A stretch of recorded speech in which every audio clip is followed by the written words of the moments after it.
ਏਦਾਂ ਦਾ ਵਰਡ ਹੈਗਾ ਜਿਹਦੇ ਨਾਲ ਦਾ ਵਰਡ ਕਿਸੇ ਵੀ ਲੈਂਗੁਏਜ ਵਿੱਚ ਹੈ ਹੀ ਨਹੀਂ।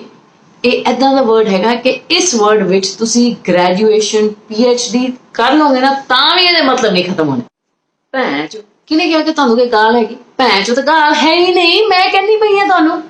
ਤੁਸੀਂ ਇੰਗਲਿਸ਼ ਵਿੱਚ ਕੰਪਰੀਹੈਂਸ਼ਨ ਪੈਸੇजेस ਕੀਤੇ ਆ, ਹੁਣ ਆਹ ਦੇਖੋ, ਆਹ ਤੁਸੀਂ ਕੰਪਰੀਹੈਂਸ਼ਨ ਕਰੋ ਭੈਣ ਚੋ ਦੀ, ਮੈਂ ਕਹਿੰਦੀ ਹਾਂ ਪੂਰੇ ਪੈਸੇ ਦੀ। ਜੇ ਬੰਦਾ ਕਹਿੰਦਾ ਭੈਣ ਚੋ ਯਾਰ ਮੈਂ ਆਪਣੇ ਮੁੰਡੇ ਦੇ ਵਿਆਹ ਭੈਣ ਚੋ 5 ਕਰੋੜ ਰੁਪਇਆ ਖਰਚਿਆ ਤੇ ਭੈਣ ਚੋ ਸਾਰਾ ਲੁਧਿਆਣਾ ਹੁਣ ਵੀ ਨੁਕਸ ਕੱਢੀ ਜਾਂਦਾ। ਪਲੀਜ਼ ਐਨਾਲਾਈਜ਼ ਦਿਸ। ਤੁਹਾਨੂੰ ਲੱਗਦਾ ਹੈ ਕਿ ਇਹ ਭੈਣ ਚੋ ਗਾਲ ਹੈ? ਨੋ, ਕੰਪਰੀਹੈਂਸ਼ਨ ਕਰੋ ਇਸ ਪੂਰੇ ਪੈਸੇਜ ਦੀ। ਇਸ ਵਿੱਚ ਤੁਹਾਨੂੰ ਪਤਾ ਲੱਗ ਜਾਏਗਾ ਕਿ ਬੰਦਾ ਆਪਣੀ ਤਕਲੀਫ ਨੂੰ ਕਿੱਦਾਂ ਜ਼ਾਹਿਰ ਕਰਦਾ।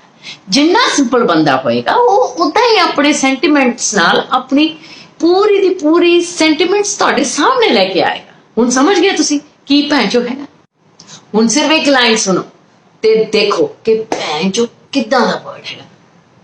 ਭੈਣ ਚੋ ਇੰਨੇ ਪੈਸੇ ਖਰਚਦੇ, ਭੈਣ ਚੋ ਹੋਰ ਪੈਸੇ ਕਿੱਥੋਂ ਆਣੇ ਆ? Please notice, Pancho is not a gal again. Pancho is a thinking word. Simple ਬੰਦਿਆਂ ਦੇ thinking words ਏਦਾਂ ਹੀ ਆਉਂਦੇ।